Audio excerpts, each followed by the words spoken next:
Tertiary Minerals, ticker code TYM, is an AIM-listed mineral exploration and development company whose strategic focus is on energy transition and precious metals. Tertiary's projects are located in stable and democratic, geologically prospective, mining-friendly jurisdictions, with principal activities focused on the discovery and development of copper, gold, and silver resources in Nevada and in Zambia. The group's raised funds to bolster the exploration budget for 2022 and are spending some of that money today with the launch of a drilling program at the Pyramid Silver and Gold Project in Nevada. Managing Director Patrick Cullen joins us once again. Patrick, hello again. How are you doing? Good to see you, Alan, and thanks for the intro. We've in fact, we've already spent some of that money. We've been on the ground in Nevada some weeks ago. We had an excavator on site. We had an excavator on site for about six days, preparing the access and the drill pads, the sumps necessary for the drilling program ahead, and everything's ready to go. So we're pretty pleased about that. Excellent. Of course, we talked in detail about the high-grade silver and gold samples that were discovered across the North Ruth target at Pyramid. So tell us about the drilling campaign that you've got lined up. Yeah, so I mean, we've been working on this North Ruth target and some very interesting silver grades, and I must note the gold grades as well that have come out of that. We've been working this up since January of 2021. Led to a series of trenching programs, soil sampling at surface, and then trenching programs, which has given us a really good handle on the mineralization and the mode of mineralization at North Ruth. You can see there the mapping that's indicated are these jasperite silicified steeply dipping features. And there's quite a good continuation from northwest to southeast along the target zone. So in the middle there, where you can see some roads passing through, there's actually historic data, and some of your viewers will recognize some small spoil heaps there. So there was a active mining for silver here in the 1800s, early 1900s. So we're very confident of the continuity, at least in the basis of what we've picked up on surface and in the trenching and sampling we've done.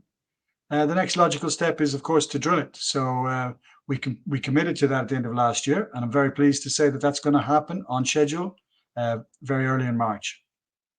Excellent. So I'm going to bring up another slide now, Patrick. Can you tell us what's happening here, please? Okay, so that's that's a similar view. It's just an isometric view, or a view looking south, and it just gives the viewer here an idea of what we're targeting underground. So those black traces are the planned drill holes. They'll be drilled RC. That's a percussion type of drilling, and we'll be sampling every meter. And basically, what we've modeled are those red planes, those sheets that are dipping into the ground quite steeply to the southwest and to the northeast. There's a variety of deeps, but all steeply dipping. And so we've designed a drill program to get in there, confirm the grades at depth, the ones that we've picked up at surface, and to start to get this thing to hang together.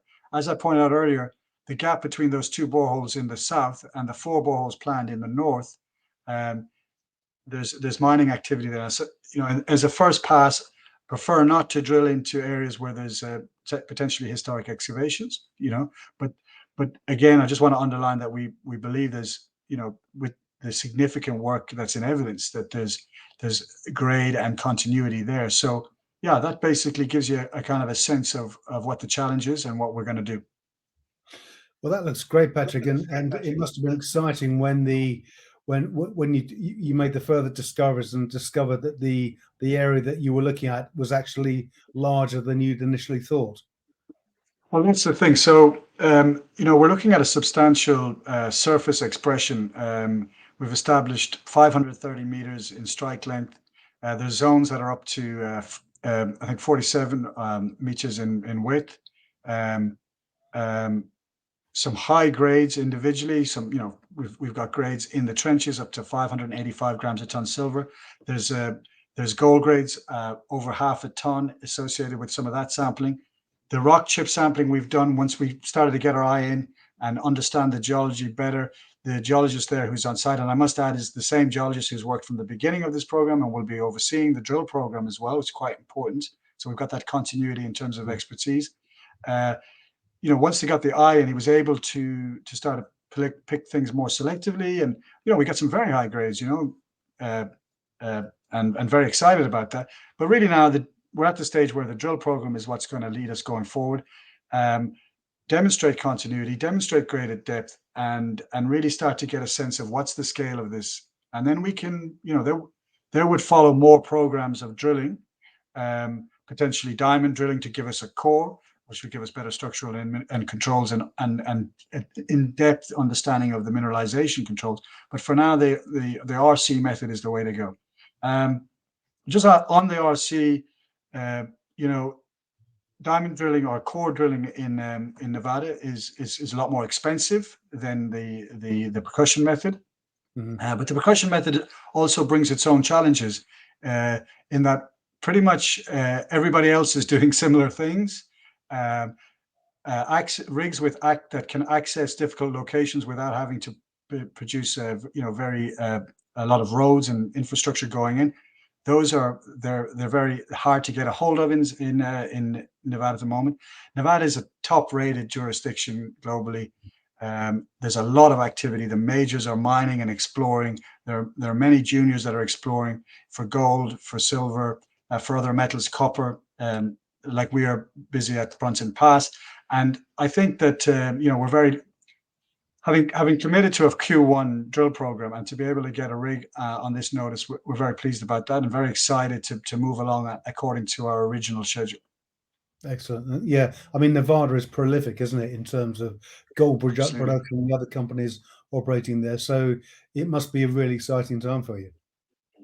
A lot of silver produced out of Nevada. It's the second largest silver producer in the US after Alaska. Some massive historic deposits along the Walker Lane, which is where we're at the northern end. So it's a known historic jurisdiction in terms of the geological trend. But also, the gold's taken off in recent decades, fourth largest jurisdiction for gold production in the world. And I think that ties in nicely with Pyramid, because Pyramid is not just about the silver. We've seen some very interesting gold credits coming from some of the sampling work we've done. I mentioned over 0.5 ton. We're showing in that slide earlier, and viewers can see that on our presentation on the website. We're showing grades that are higher than where there's high silver and high gold, but we've actually seen gold above 2 grams. So the gold credit may become quite significant in the bigger picture, but the drilling is the next step. The RC drilling, the first pass, and we take it from there. Okay, just want to touch quickly on the Zambia project now. Of course, you have assets there based around the world famous Zambia copper belt. I know you've got drilling work planned for Jack's license and some work. We're making a lot of progress on the Jack's license and a lot of research that's going on in the background relating to the other options that we've taken there. There's permitting that has to happen with those other licenses. Jack's is now permitted. We received that on Christmas Eve. That was our Christmas present from the Zambian authorities.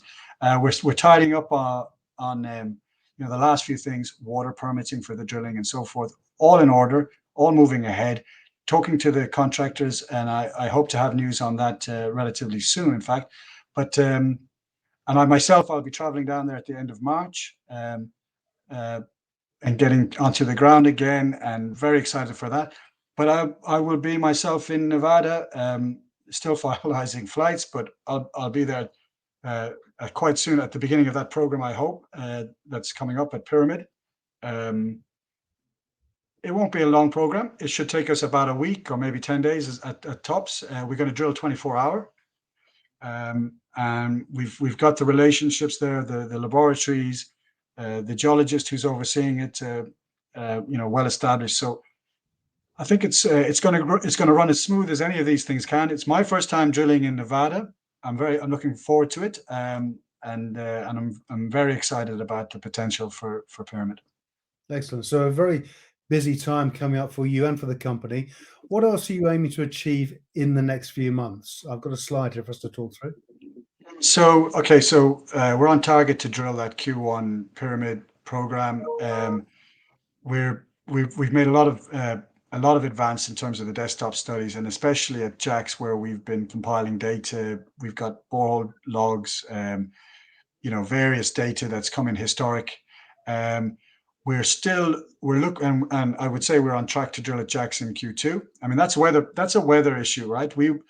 In the rainy season in Zambia, in areas where we don't have paved roads, it's not sensible to try and drill on virgin projects in the height of the rains. So we're saying, April, anytime from April is when we're looking to be at Jax. We're looking to do some work there on the ground ahead of the drilling, and that's something that we're working on right now, getting that lined up. But yeah, so quite a bit going on.